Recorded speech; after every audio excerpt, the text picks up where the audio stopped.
सम्माननीय सभामुख महोदय, ज्येष्ठ 19 के दिन मैं संसद में अनुपस्थित थी।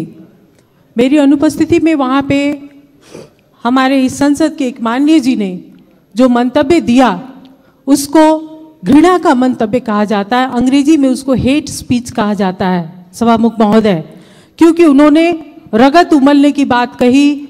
उन्होंने अपने मेरे पद का मर्यादा नहीं होता तो मैं भौतिक रूप से भी आक्रमण कर सकती थी, ये बात कही।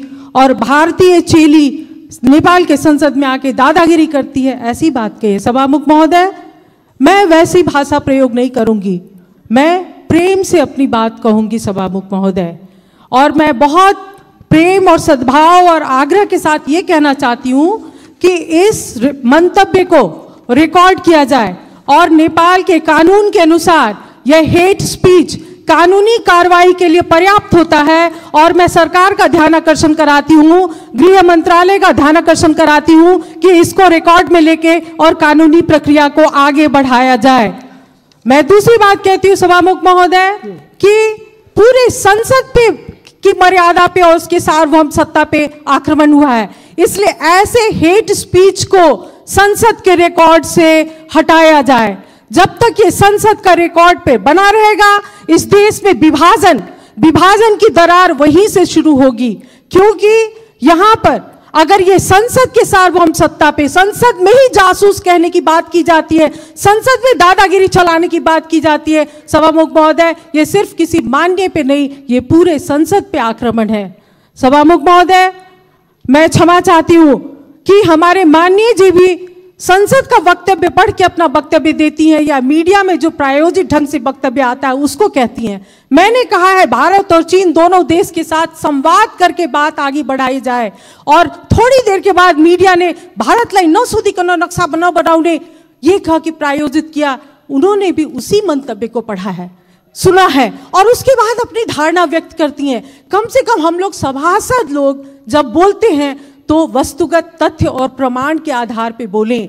जब बाहर के जनता की हल्ला होती है, उसी के हल्ला में हम लोग जाएंगे तो हम लोग देश का नेतृत्व कैसे करेंगे।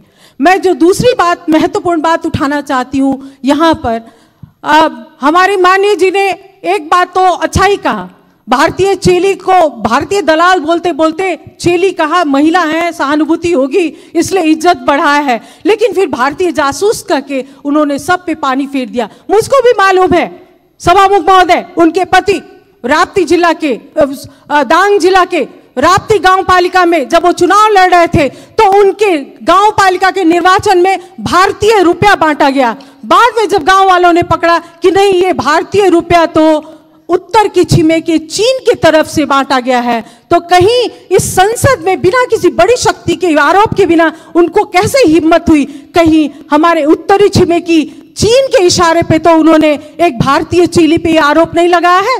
भारतीय चेली ऐसे नहीं आई है सभामुख महोदय, नेपाल के कानून के अनुसार आई है। और मैं एक बार और कहती हूँ, मैं नेकपा पार्टी के संसदीय दल के नेता और नेकपा पार्टी के अध्यक्ष और नेतागण से कहती हूँ, मैं महत्वपूर्ण बात कहने जा रही हूँ सभामुख महोदय। इतिहास की जानकारी नहीं है तो इतिहास की जानकारी हमसे ले, अपने नेताओं और कार्यकर्ताओं को ठीक से प्रशिक्षित करें। हिंदी का नेपाल में क्या स्थान है और हिंदी का यहाँ पे क्या संबंध है वो उनको बताएं, ताकि उनका रगत नहीं उमले।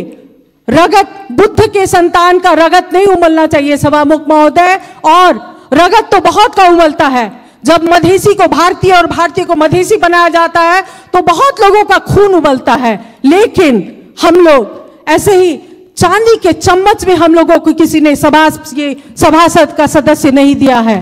जनता के बीच में संघर्ष करते करते करते हम लोग आए। और अंत में एक बात और मैं कहूंगी, नागरिकता के विषय में उन्होंने कहा है कि हम लोग क्यों राष्ट्रपति होंगे, हम लोग समय मैं एकदम खत्म कर रही हूँ, महत्वपूर्ण बात है। तो मैं भी ये चुनौती देती हूँ, मैं चुनौती देती हूँ कि 2072 साल का संविधान बनाने वक्त में जब मधेसी सड़क पे थे तो उन्होंने आर्टिकल 279 लाके हमारे हाथ और पैर में जंजीर बांधी है।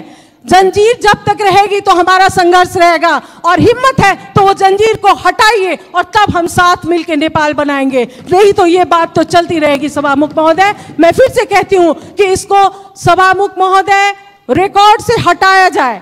मैं ये मांग करती हूँ जब तक इसके बारे में ये घृणा का स्पीच इसको रिकॉर्ड से नहीं हटाया जाएगा, मैं क्षमा चाहती हूँ। हम लोग संसद को ठीक से सुचारू रूप से आगे बढ़ने में देने में असमर्थ हैं। सभामुख महोदय।